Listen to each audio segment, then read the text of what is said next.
Okay, so now we are in lecture 6, and today I will complete the discussion of fermions, and if there's a little time, I may also start a discussion of vector fields or gauge fields. To summarize what we've done up to now, we looked at various possible types of classical Lagrangians in terms of scalars and fermions, but we didn't yet introduce any fermion interactions that we'll do today, and then discuss symmetries also. One sort of omission is that in the first few lectures I discussed many types of symmetries like ON, UN, UN cross UN and so on, but I didn't actually write the conserved currents in all those cases, which is a nice exercise. I have revised the notes now, so the next set of notes will have some of them and others are given as exercises. I also got a question to explain how the ON subgroup of ON plus 1 is realized linearly and the remaining non-linearly. That's a very easy calculation, but anyway I have done it and put it in the notes. Okay, that's for the ON plus 1 nonlinear sigma model. And then there are several exercises. Now this Thursday, because I'm not here, so tomorrow I will put up some exercises for you to do as a kind of assignment. It doesn't have any credit, but you should do it and submit it to me by email. It will be good for you and also for me to know how well you're doing. And some of those exercises will be the ones that are already in the notes, and some will be different.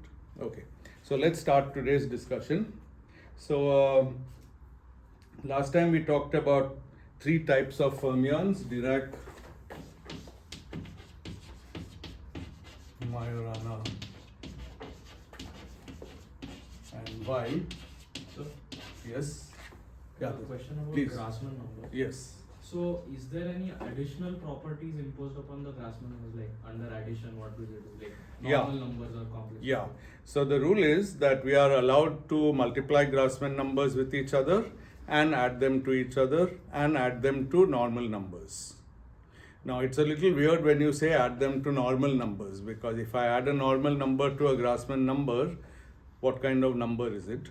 Well, it's just the formal sum. So you can just add them and whatever it is will have a part which is a normal number and a part which is Grassmann. The Grassmann part that you can add to a normal number should be an even Grassmann number. That means should be made of 2 or 4 even number of anti-commuting variables.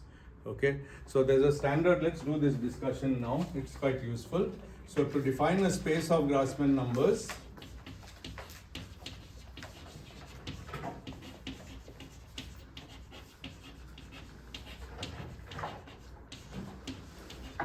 we introduce a basic set which we'll call theta 1, theta 2 up to theta n. So these are the sort of original Grassmann numbers, and then they will form a basis in the sense that now by adding and multiplying these and also adding them to real numbers, I'll get all possible numbers that I'm allowing. Okay, so these are given to anti-commute. So theta I, theta j for any I and j is minus theta j, theta I.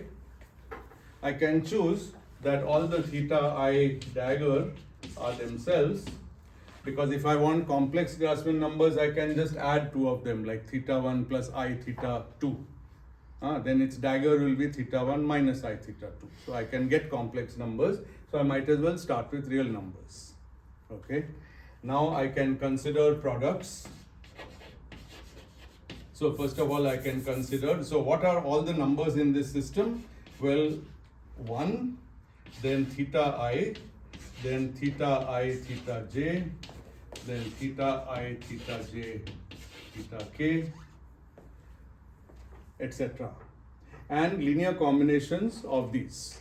By declaring that 1 is allowed, I have declared that all real and even complex numbers are included. Okay. Then theta I are n of these. Theta I, theta j are how many?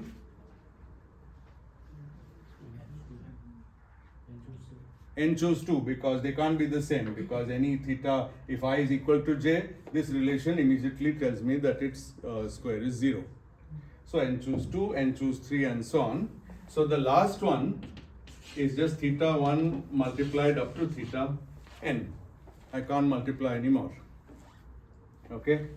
So it's 1, n choose 2, n choose 3. It's like a binomial expansion, and it goes all the way, and the last thing is again 1. Very nice. So this is the set. So therefore now any number that I'm going to allow in this space will be a summation. Well, we can say A0 plus A1, A0 plus, these are labels, A1 I theta I summed over I plus A2 ij theta I theta j, and I go on. Okay, where these are coefficients that could be real or complex. That's the full space.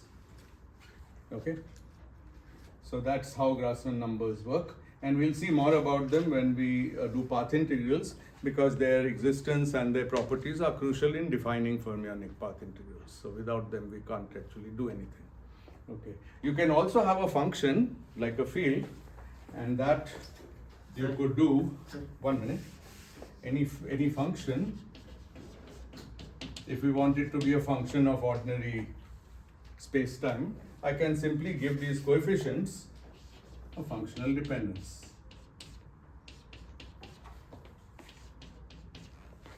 Do you get the point? Now it's a function of x as well as of the thetas. So I could call this function some capital A of x and theta I, and its general expansion is this, because it has to have an expansion over the thetas, and the coefficients can be functions of x. Okay, now this is these are just some thetas, but if I want everything to be Lorentz invariant, I may need that the thetas themselves are some kind of spinors of these kinds under Lorentz transformations. So then that one introduces when needed, but at least at this stage we don't need that, so I'm not going to go into that. Yes, what was the question? The theta 1 to theta n is the basis. Yes. And then why you found theta I, theta j? Yeah, it's not it's not a vector space. The basis of a vector space gives me all the vectors in the vector space. This is not a vector space. It's a space defined by the theta i's and their sums and their products and one. This is what I've defined it here. This is the definition. What I'm allowed to do is up to my definition. One last thing to say is that this is a graded space. So these are the actual basis elements of the space. You see, if you want to think of it as a linear space, then these are the basis elements, not these. Okay. Then this follows. Okay. Now within this set of basis elements, you see that 1 and all even products, they commute with other numbers, because when I cross one theta against another, I get a minus sign. So if I have any two thetas, I always get a plus sign when I move them past anybody else. Whether that anybody else is 1 or 2 thetas or even or odd number doesn't matter. The even ones commute with everybody. The odd ones anti-commute with the odd ones. Okay? So odd with odd anti-commutes, odd with even commutes, even with even also commutes. Okay. So even are these. Sorry. And so on. And it's more natural in field theory to add the even ones, because the fermionic and bosonic character of a field is sort of sacred. So if we add this and so on, then we can get a bosonic field. While if we add these odd ones, then we'll get a fermionic field. The fermionic fields themselves then will anti-commute. Okay, good. Okay, and last time we discussed the distinction between Majorana and Weil and Dirac fields, and I hope you worked out some of the things that need to be worked out. Today we'll talk about symmetries of fermionic Lagrangians, and then we'll see. So symmetries of fermionic Lagrangians.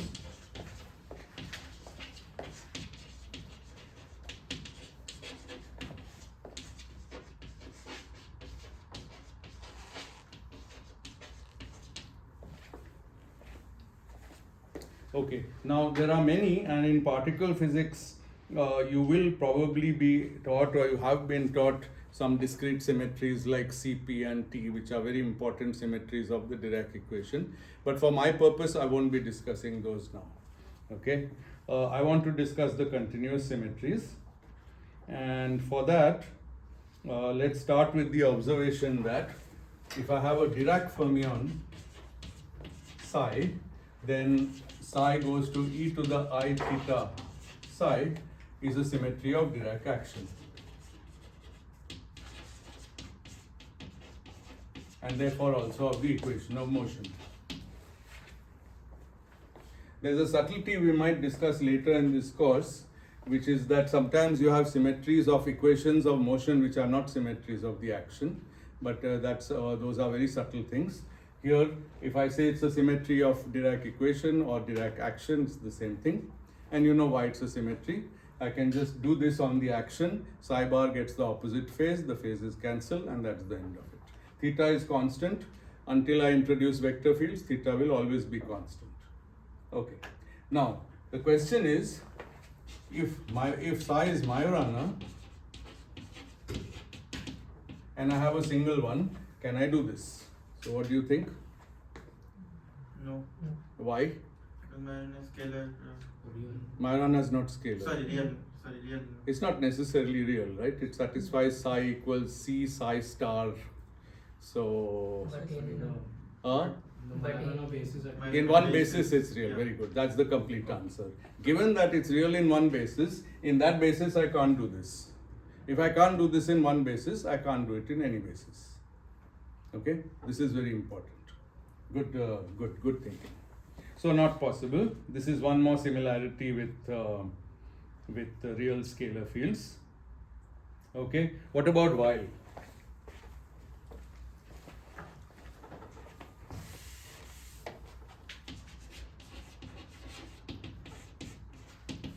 Can I do that?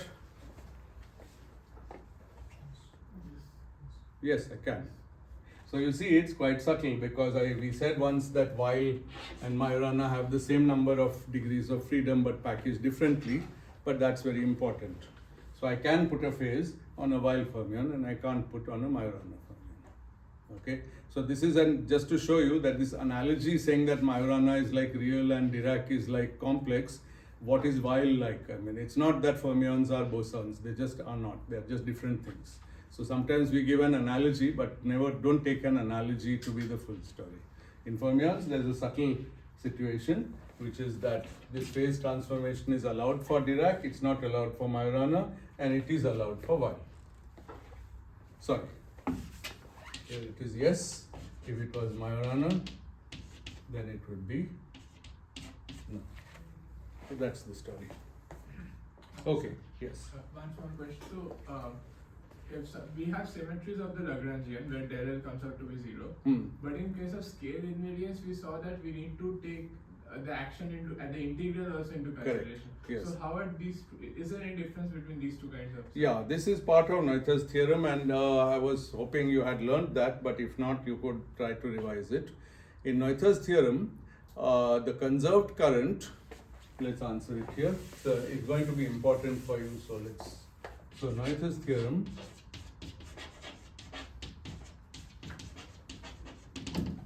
So naively, if delta L is equal, not naively, if delta L is equal to 0 under some symmetry, so let's just call the symmetry delta phi such that delta L is 0. I use phi because it could be a scalar, but it could be actually any field. Then this implies that delta L by delta of del mu phi times delta phi, del mu of this is 0. This is Noether's theorem, a simple form. But sometimes, and then this is the conserved current. Okay? And you can easily work it out in many cases. There's also one conserved current for every separate symmetry. So if you have ON, for example, with n minus 1 by 2 parameters, then there is that number of conserved currents. And some of them are worked out in the revised notes and some are left as exercises for you. But there are some cases where instead the variation of the Lagrangian itself is del mu of some k mu. Okay, so in this case, should we call it a symmetry in the first place or not? It's not technically a symmetry of the Lagrangian because the Lagrangian changes under that symmetry by an amount which is not 0. But if I integrate this and call this thing the variation of the action, and I therefore integrate this, then I get 0 if the space has no boundary. If there's a boundary, then I get boundary terms, but if there's no boundary, then I get 0. Okay, why do I get 0? I have to, because this becomes a surface integral and that I take to infinity, and we always assume that fields fall off at infinity. We have to always think what is the space of fields we allow, and we don't allow functions which don't fall off at infinity. Though again there are some subtleties which we will discuss, but that's the general rule. So obviously in that case, if I call this as J mu, then actually it is J hat mu, which is J mu minus or plus, I don't remember, K mu is conserved.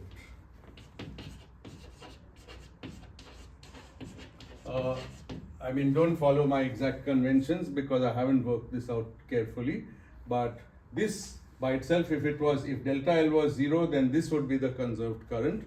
If there's an extra term divergence of K mu, then there is a conserved current, but it's not just this thing. It is this thing plus or maybe minus, or maybe there's some factor times this K mu. So you have to modify the current accordingly, and then it's conserved. Okay. One more thing, it shouldn't be a confusion, but it's important to state it. Is a conserved current supposed to be always conserved, or conserved only if the equations of motion are satisfied? Only if the equations of motion are satisfied. Good.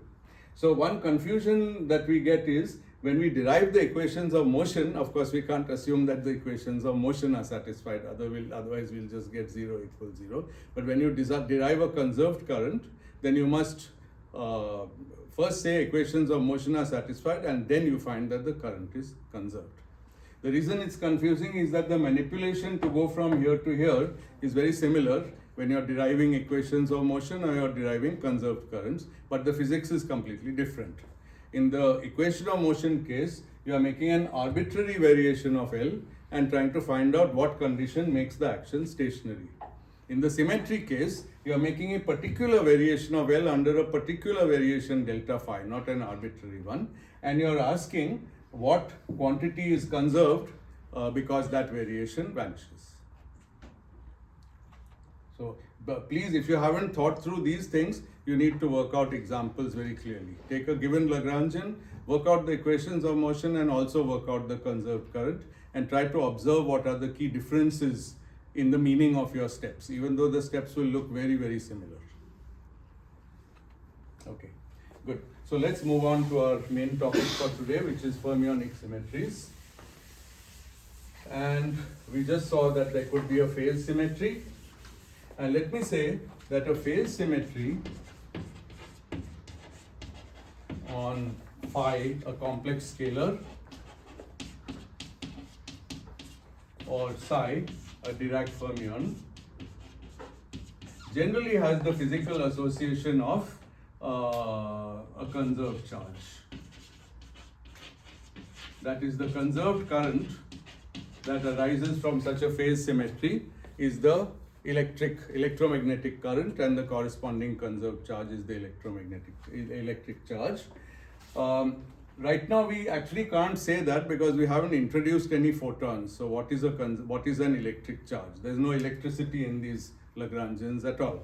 So the statement is that it will become identified with the electric charge or electric current. Okay? So that's something to keep in mind. That's special about the uniform phase symmetry, that phi goes to e to the I theta times phi, or psi goes to e to the I theta times psi. What other symmetries could we have? Well, supposing we start with Majorana fermions again, but we give them an index I, where I goes from 1 to n. Then of course we can again write a Lagrangian in parallel to what we did for scalars, which is the familiar one, in this case Dirac, where these indices are contracted, like this. So what symmetry do you expect this Lagrangian to have? On. That's clear. On is intrinsically a real group, so it will act by real matrices, and therefore it's allowed on Majorana fermions, and this is the natural thing. Okay. Now, what's the natural thing if instead I have Dirac? So for Dirac, the natural thing is UN, and actually what happens here is cute, just like for scalars. We don't have to separately say what is done to psi bar, because psi bar contains the star of psi. So therefore, automatically it will have U dagger. So psi I goes to U ij psi j, which will give me a UN symmetry, and that will give this thing invariant. So far so good. So we found that many of the things that we have seen before in scalars are just reproduced in the same way for fermions. It also means then we can have a coupled theory with scalars and fermions, and that whole theory will have ON or UN symmetry or the phase symmetry. But now something new, a new feature will come up when I introduce interactions, because once I have interactions, then there can also be interactions between the scalars and the fermions. Okay. Earlier when we talked of only scalars, we studied self-interactions. Now we can also study self-interactions, but also interactions among fermions and scalars, and that's a subtle business which we'll come to right away. Before I finish with the free theories, there is also obviously one more sensible class I can think of, which is to take psi to be a matrix, Hermitian matrix, Hermitian traceless,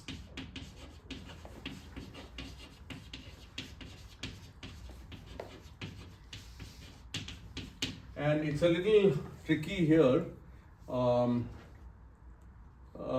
to impose this condition, because so let's just say the clearest way to impose it. Remember that a matrix that is, for example, Hermitian can always be, well, any matrix actually could be expanded over a suitable basis, and we have components like this. We did that for scalars. And now the statement that it's Hermitian and traceless actually comes down, so TA are generators of SUN, and this condition implies that the components psi A are Majorana.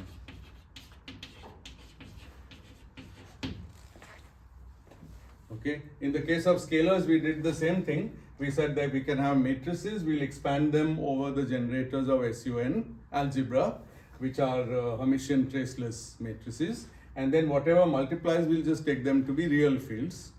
So real scalar fields. Okay. So in this sense, you by imposing Majorana on these components, you get what we mean by a Hermitian traceless matrix. And now I can easily write the Lagrangian trace of I psi matrix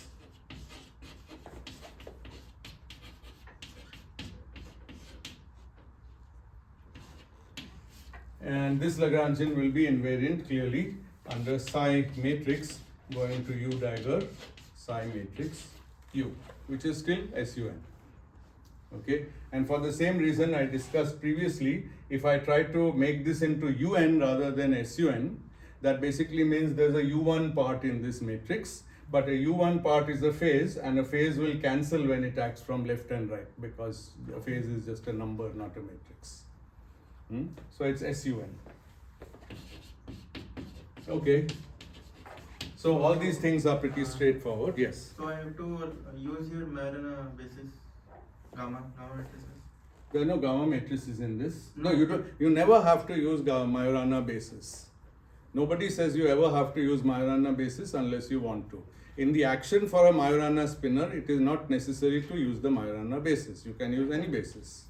But as soon as you use any basis, that spinner will not be real, it will be a constrained spinner satisfying a Majorana condition.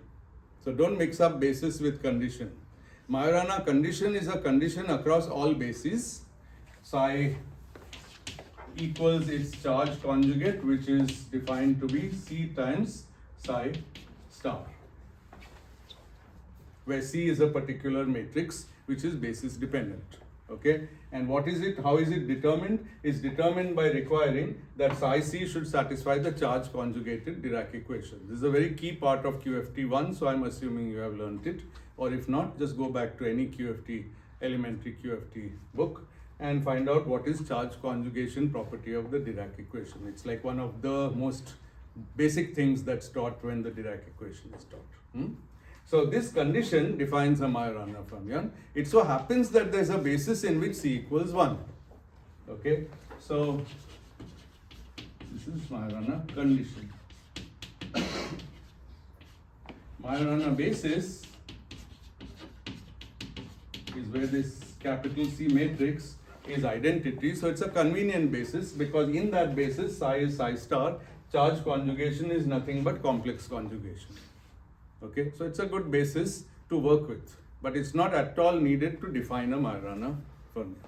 So we should be very clear about that. Okay, so with this we have this action, free action, and now we are kind of tired of writing free actions. Now we should start trying to write more non-trivial interacting actions. So let's turn to that.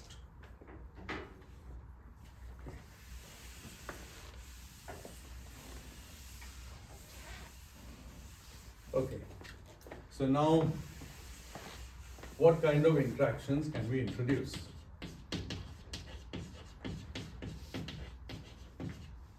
Well, with the scalar fields, yes. In that psi A TA, psi A came out to be Majorana. Psi A is Majorana is the definition of this kind of matrix Yes, that I that's want to coming use. out. Yeah. So to preserve that, I don't have to use here Majorana. I don't think so. I don't think you have to, because I think, you see, this I think is basis independent, but I see your worry. Let me think a little more about it, but I don't think I need to. It is certainly a good thing to do because when we take a linear combination of generators of a Lie algebra, we should always take real linear combinations, even if those generators are not real. Okay, otherwise you get what is called the complexification of the Lie algebra. So definitely if I take psi A TA, which I just erased, I would like the size to be real, but I suspect it's enough if they are just Majorana. But certainly in the Majorana basis, I feel very comfortable that nothing will go wrong. Okay, so as far as interactions are concerned, let's start again in the order of complications. So single Dirac fermion. Then of course I can, as you know, the Lagrangian already contains psi bar psi, but that's not an interaction. If it's quadratic, it doesn't count as an interaction. Okay, but I could square it. Now it's a quartic interaction, and it's similar to phi star phi whole squared, though it has some essential differences. So technically it's not a renormalizable interaction in 4 dimensions. We'll come back to that at the very end of the course, but it's something you can certainly have in lower dimensions, or you can have it in effective field theory. So this is there, but there are some other ones which are independent and different. You can have this and square it. What does it mean to do that? It means we take psi bar gamma mu psi, which, as I already told you, is an even Grassmann number, and I can, but it's a vector valued one because it has this gamma mu in between, and I simply multiply it by another one and sum over these values of mu. Okay, so now it's a scalar under Lorentz transformations, and it's perfectly okay to add to the Lagrangian. I could also have psi bar gamma mu psi squared. I could have psi bar gamma 5 squared. And I can have a few more, because if I'm squaring something, then I can either put in between the two psi bar and psi, I can put 1 or gamma or gamma gamma. If I put 3 gammas, then, as I hope you know, it is proportional to gamma 5 gamma again. And if I put 4 gammas, that's just proportional to gamma 5 if I anti-symmetrize them. And if I symmetrize them, then they just go away because any 2 gamma matrices symmetrized is eta mu nu. So I can as well consider these to be always anti-symmetrized. What I had written before is the sum of this thing, anti-symmetric in mu nu, plus the same thing, symmetric in mu nu. But there you get eta mu nu, and finally this goes back to that. So I can as well only keep the anti-symmetric one. And then the one with 3 of them, anti-symmetrized, is again related back to a single one with a gamma 5, and then the last one is the one with gamma 5. Notice how this binomial business keeps coming back to us with fermions. It's all for the same reason. The basis of the gamma matrix space is 1 gamma mu, gamma mu, gamma nu, gamma mu, gamma nu, gamma lambda, and gamma mu, gamma nu, gamma rho, and it ends there. I can't put a 5th one because I can't anti-symmetrize 5 things when there are only 4 things. And so there's 1 of these, 4 of these, 6 of these, 4 of these, and 1 of those. So again, binomial sort of thing. And this is the same as gamma 5, gamma rho. So if these are 1, 2, 3, then this will be 4, like that. And this product is gamma 5. There may be a number in front, I'm not worried about that. As matrices, they are these. So these are some of the interactions. I probably didn't write all of them. Okay. Now, a fun thing which happens is look at this psi bar gamma mu psi. Is it something you recognize in a Dirac theory? Conserved. It's a conserved current for electromagnetism. So it is actually the electric current. Okay. Now there's a small puzzle. Supposing psi was a Majorana fermion, I could still write all this, right? I'm still allowed to write this stuff. Okay, including this one. But it's a little weird. There shouldn't be an electric current in a Majorana for a Majorana fermion, right? I would think, because right, there isn't any electric charge in a Majorana fermion. So what do I expect this to do for a Majorana fermion?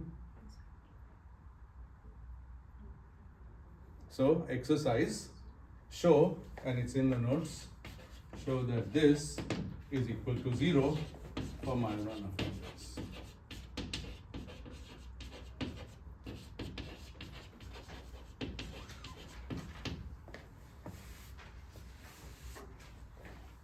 Due to the Grassmann property. Because remember, if I'm in the Majorana basis, what appears here is psi, but here I get psi gamma 0, it's the same psi, it's real. Now I'm getting a contraction between components of psi and psi. Of course, if there are 2 different components, that's not 0. But if they are twice the same component, it's 0. And also if I get say psi 1, psi 3 and psi 3, psi 1, if they are added, that's also 0. So in the end, all the terms of this end up being 0 when you add them up. So it's and this is one more justification why we would like anti-commuting fermions, because this is not 0 for commuting fermions. So the anti-commuting nature is very important. So you see that this anti-commuting thing, even though it's very jarring and strange and all that, every time we try to do something physically sensible, it comes back to us. So we are happy, right, that this is 0 for Majorana fermions. No need to worry that what does it mean. If it was non-zero, it would be conserved, because if I take divergence of this, I will get 0 as a result of the equation of motion. So how I would have a paradox. But now I don't have a paradox because there isn't any such thing. So, Yes. I did not understand your comment about there shouldn't be currents associated with the Majorana fermion. Well, the Majorana fermion doesn't have a certain symmetry, the phase symmetry, because we are not allowed to multiply it by phase. So wouldn't it be strange if it still has a conserved current without having a symmetry? I mean, Noether's theorem exactly says that to every conserved current to every symmetry there's a conserved current, and also vice versa. I mean, there are some weird situations where it's not literally true, but this is very basic free field theory. We should not get in trouble at this stage. Good. Okay. Now, we come to a okay, now we can have couplings between. So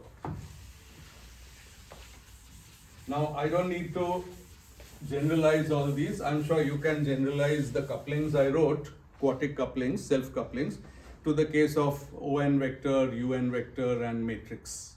All of them I just have to take some bilinear and square it, and I've got some coupling. And if it's 0, it's 0. If it's not 0, then it's a candidate self-coupling of fermions. So that I don't have to write. But supposing I have a scalar, let's say, and a fermion. Okay. Now something interesting can happen. For example, let's take the simplest case. We could write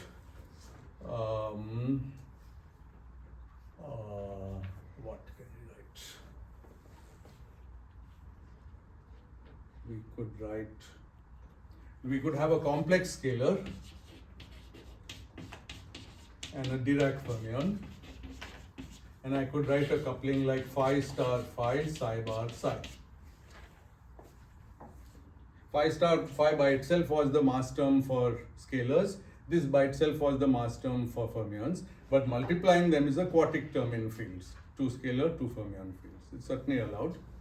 And this has the phase symmetry, so it's U1 invariant. So that's an interesting thing. So this is new because I'm coupling fermions to scalars. U1 cross U1. It could be U1 cross, yes, that's correct, thank you. This is actually invariant under, thank you, that's absolutely correct. It is U1 cross U1 invariant. And the reason is that if I have the usual kinetic terms, then this separately is U1 invariant and this is separately U1 invariant. So I can have 2 different parameters. So that's a good observation. So it's U1 cross U1 invariant. But I could imagine having only U1 invariance also. And at this moment, I'm trying to figure out how I can imagine that. Both the field is transformed by the same phase. Of course, but the point is that if I have U1 cross U1, then the diagonal of that is what you are saying. So if I should always look for the largest symmetry. The challenge is, can we take a scalar field and a Dirac field and write a coupling which is only invariant under the common U1 of both of them, but not separately? And actually, I think we can. The problem is that with a fermion, we always have this psi bar psi in the Dirac notation that already cancels the phase acting on the fermion. Okay, maybe we can do better if we work with Weil fermions, and let's look at that. So good. Let's come back to that in just 5 minutes. So instead of that, I want to point out some special features of Weil fermions.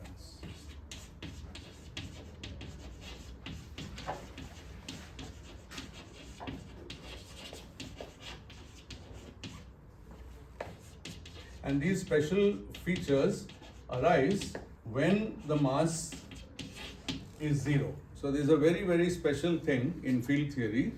It's not at all special for scalars. When the mass is 0, it's just 0 and nothing new really happens. But when the mass of fermions is 0, something very important happens. And let's try to see what it is. So the way to see that is to recall what was the Lagrangian for Weil fermions, which we wrote some time back. And let me write it. So first let me write it with a mass, and then we'll find out what happens when the mass goes to 0.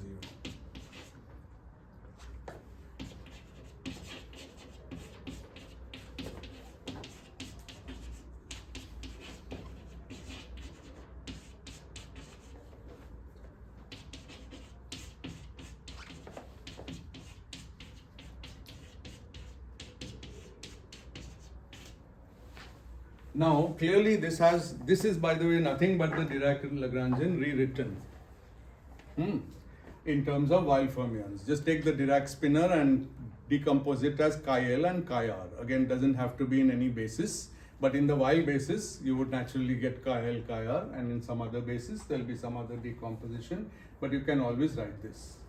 What we see is that the kinetic terms connect chi to chi, chi L to chi L, and chi R to chi R, but the mass term connects chi L to chi R and vice versa.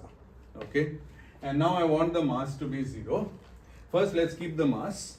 Now the phase transformation is visible here, e to the I theta on this, e to the minus I theta on that. There's a separate phase transformation on this, e to the I theta here, e to the minus I theta here, which could be different from that one.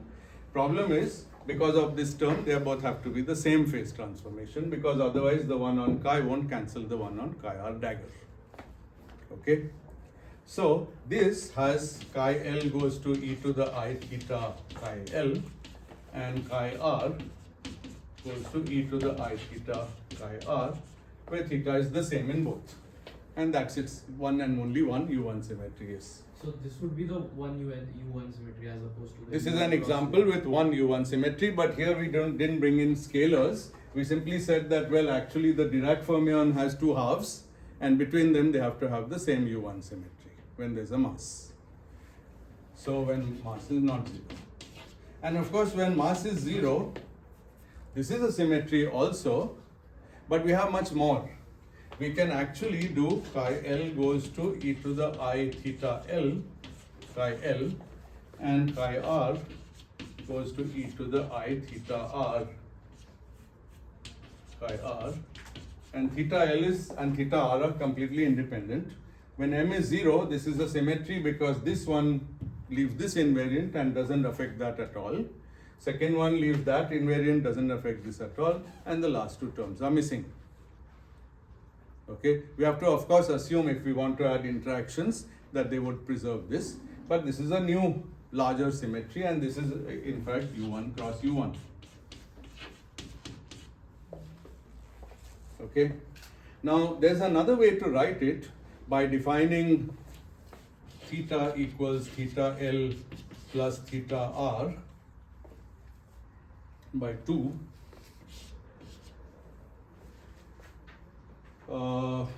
And theta tilde equals theta L minus theta R by 2, then one symmetry is chi L goes, so the full symmetry is chi L goes to e to the I theta plus theta tilde chi L, and the other is chi R goes to e to the I theta minus theta tilde chi R. Okay, and now from this we see that when theta tilde is 0, we have exactly recovered the original U1 that's always there.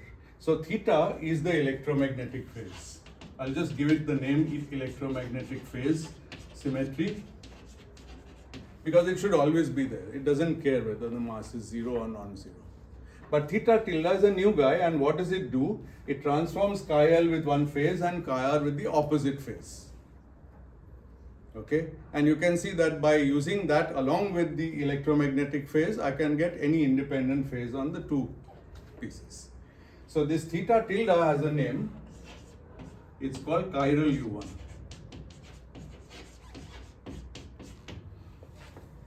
And the reason for chiral means handed.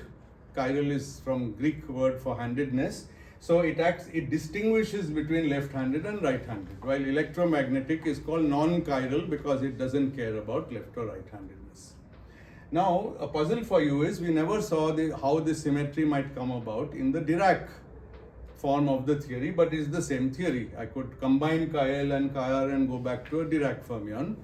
We know what's the electromagnetic phase symmetry or vector-like symmetry as it's called. Oh, there's another name for chiral. It's also called axial. Actually, maybe it's, sorry, I think its correct word is not chiral, but axial. It's called the axial U1. Yes? So in our scalar fields, we saw that having the mass term does not let us have the axionic symmetry. Correct. That's true. That's and true. Here also Yeah. we see the mass term actually restricts some symmetry. So Yes. like what's the There's a slight difference, and I'll tell you what it is. The difference is that in the scalar field case, if I don't have a mass term but I have a potential like 5 to the 4th, I'll also lose my axionic symmetry. Okay, here we haven't come to potentials yet, but there can be potentials which preserve this axial symmetry. So it's a little bit different conceptually. So axionic symmetry is when there's no potential, including the mass, there's just no potential. This is a little bit different. It's basically more to do with the decoupling of left from right. Okay, so let's ask this question. What is the axial symmetry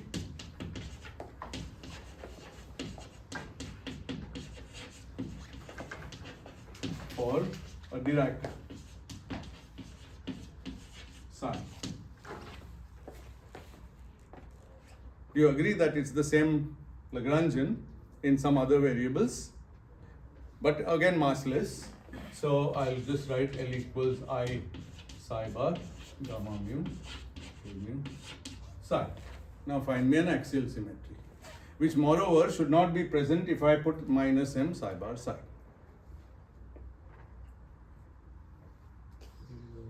Gamma mu, gamma phi.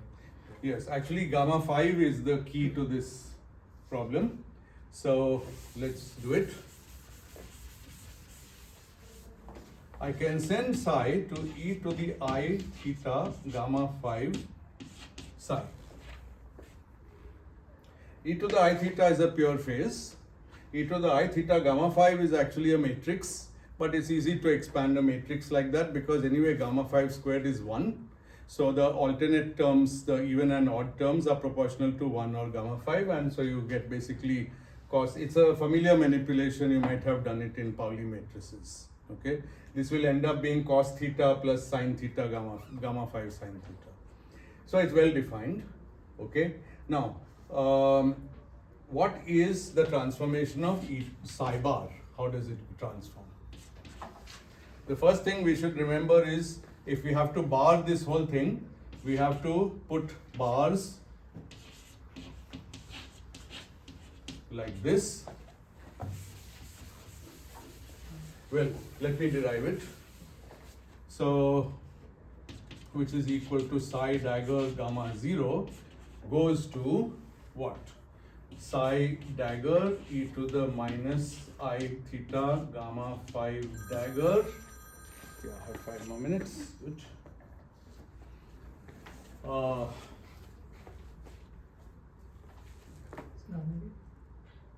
Psi dagger gamma 0. Sorry.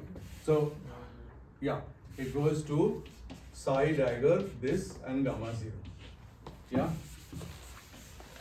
Good? Up to now? Okay. Where did, why did this minus I come? Because of course in the dagger there's a complex conjugation, but this also got daggered. Okay. But we don't want psi dagger, we want psi bar so that we can insert it in the Lagrangian. So we'll say that this is psi dagger gamma 0 e to the minus I theta gamma 5 dagger gamma 0. I just put 2 gamma zeros in between because they square to 1. So the first thing is psi bar, this much. And this whole thing, one can show by the power series expansion that it is e to the minus theta gamma 0 gamma 5 dagger gamma 0 in the exponent. Basically you take this, expand out into the power series, gamma 0 on both sides. So every gamma 5 in that expansion will have gamma 0 on both sides. Then you can re-exponentiate and you will get that. Okay. Now gamma 5 itself is Hermitian. So gamma 5 dagger is actually gamma 5. So here there was no need to put the dagger. Okay. But gamma 5 anti-commutes with gamma 0. So this is equal to e to the plus I theta gamma 5. Okay. So you see that gamma 5 has played a role in this calculation because psi went to e to the plus some phase with gamma 5. Psi bar, instead of having minus, again has plus. It got one minus by complex conjugation and one more minus by this gamma 0 business. Okay. So the end result, is that this goes to I psi bar e to the I theta gamma 5 gamma mu e to the I theta gamma 5 psi. Now what's the next step? Del mu. Sorry, del mu. At the end.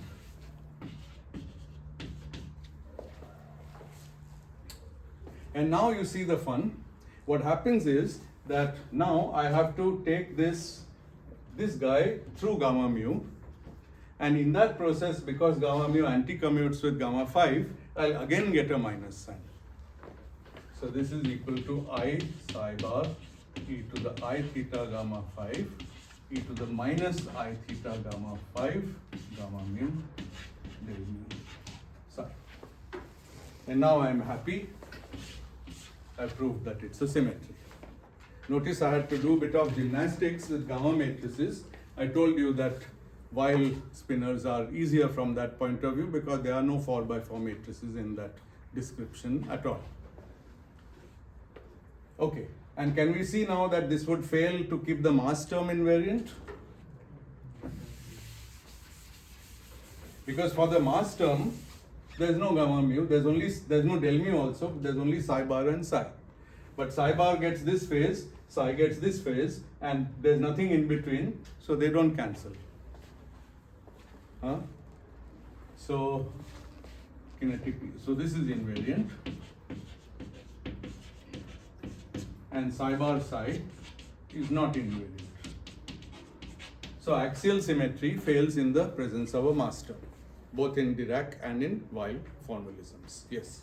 And why is it called axial? Is just a name? It's not just a name, but there are two kinds of vector that you might have encountered in physics, the vector and the axial vector. You know that the electric field is a vector, but the magnetic field is an axial vector. What does this affect? It affects the way they behave under a parity. If I reflect my space coordinate, the electric field does what a vector should do, but the magnetic field does the opposite with a minus sign. Okay, and it turns out it's the same kind of idea here. So things which I make with gamma 5 behave axial. So if without gamma 5 you could say e to the I theta is a scalar, this is like a axial version. Then then if you say gamma mu is a vector, then gamma 5 gamma mu is an axial vector, and so on. Okay, good. There are also, I'll put some exercises in the notes about these things, but okay. I think I'm done with what I wanted to say today. Last thing, and it's very important, and I have to do it now. Supposing we consider n massless fermions,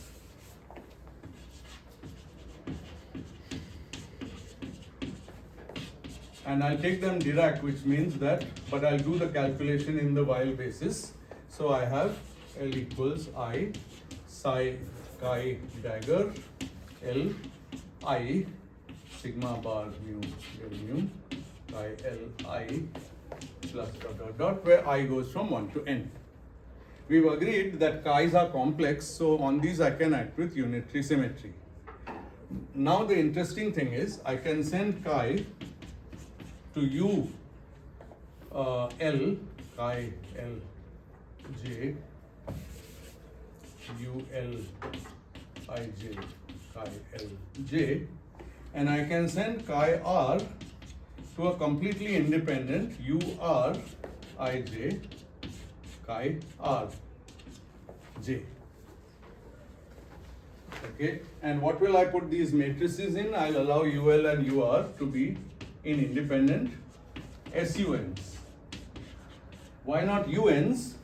Because the difference between SUN and UN is a phase, and that phase is exactly what we've already discussed. The separate phase on chi L and chi R we already did, the electromagnetic phase and the axial phase. So these are both new. These only arise when there are an n-plet of these, not just a single one.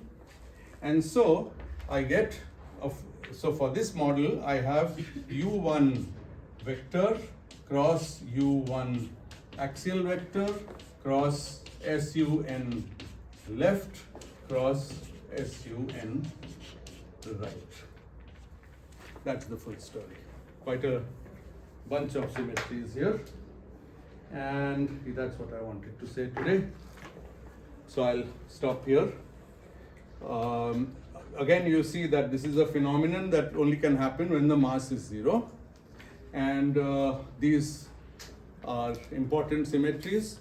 The thing to maybe excite you a bit is the quantum picture of these symmetries is very different from the classical one. In particular, this axial symmetry has what's called an anomaly. It's not there in the quantum theory, and these things also, in some sense, they are spontaneously broken down to a diagonal subgroup. It's very reminiscent of things we discussed in nonlinear sigma models, and for very good reason. But we are far away from actually doing that. Any questions? Okay, then I'll see you all on Thursday. No, I won't see you all on Thursday. I will see you all next week because I'm not here on Thursday. So I'll see you. Tomorrow is Tuesday? I'm living in alternate reality. I'll see you all tomorrow. I'm still here tomorrow. Yeah, it's very difficult. You know, I've always taught 2 classes a week and 3 is making me crazy. Anyway.